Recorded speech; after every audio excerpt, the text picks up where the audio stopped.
President Trump is threatening Iran with major retaliation if the country does anything to avenge the U.S. killing of a top military general, Qasem Soleimani. And Tehran has already said it will no longer be bound by the 2015 nuclear deal on enrichment of uranium.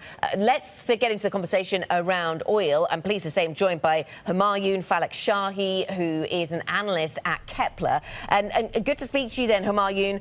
Do you see Iraq as being the main theatre of further tensions here? If we see escalation, is that where it's going to focus, or will it be the Straits of Hormuz? What's going to be the focus for the oil industry?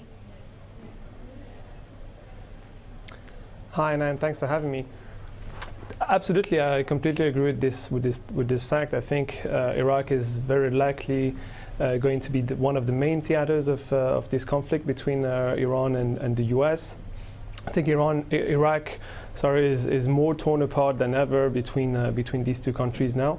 And looking at how important the oil sector is for this country, you know, they get more than 90% of their government revenues out of this sector, thanks to their oil exports. And also, it's very important for the oil market. You know, last month, our estimate at Kpler is that exports from the country averaged around 3.7 million barrels per day. From the south of the country, from the Basra oil terminal, that was 3.3 million barrels per day, so it's very significant for the oil market. Definitely, I think if Iran decides to physically retaliate, the first place where this could be the case could be Iraq. Given that 90% of the country's production is located in the south of the country, only 200 kilometers away from the Basra oil terminal, if anything happens there, then Iraq is going to be a big loser, but also the oil market is going to be a lot more stressed about what's happening. And the last thing about Iraq is that it also depends a lot on Iranian gas. Actually, it has been able to continue importing Iranian gas over the past month, despite U.S. sanctions, thanks to the waivers that it was granted by Washington. I think that the current waivers end in the middle of February, so it's remaining to be seen what is going to happen there, what is going to be Washington's decision, but this is going to be key for Iraq. Will they continue to import Iranian gas no matter what? If they don't, I mean, to be very clear, it's going to be a lot more darker at night in Baghdad and Basra. They don't produce enough electricity. If they don't import gas from Iran, it could also impact their oil production somehow, again, because of the lack of electricity production. So the situation here is very, very dramatic, and it's very, very dangerous for Iraq, which looks to be the most vulnerable country here. So is an attack then, an Iranian attack on Iraqi oil facilities, the most likely retaliation here? Or could we see another attack on Aramco, the likes of which we saw in September? Which is the most likely move from Iran? I think it's almost impossible to answer. It's a guess game here.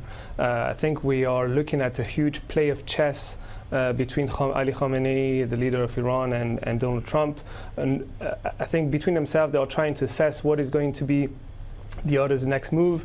For a long time last year, it looked like Iran was testing red lines with Washington. It looks like this game has changed now, and now it's Washington testing red lines from Iran. But Iran, as you said, they have many levers that they could use in the region. They have many ways they can inflict pain to the U.S., not by targeting directly U.S. assets, but as you said, maybe targeting U.S. allies.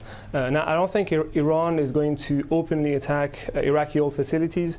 I mean, just looking at trade between Iran and Iraq, so I mentioned gas, but Iraq is one of the main trade partners of Iran. So the better the situation is for the Iraqi government, the better it is for Iran. So I think Iran makes about $15 billion in trade with Iraq, not talking just about energy, but about the whole situation in trade. So I don't think this is very likely, but they could use some of their proxies to cause some damage and increase tensions even more. But as you said, for sure, I think for the other countries in the region, such as Saudi Arabia, again, it's a guess game, but something, if something happens, then definitely it's going to have a huge impact for these countries.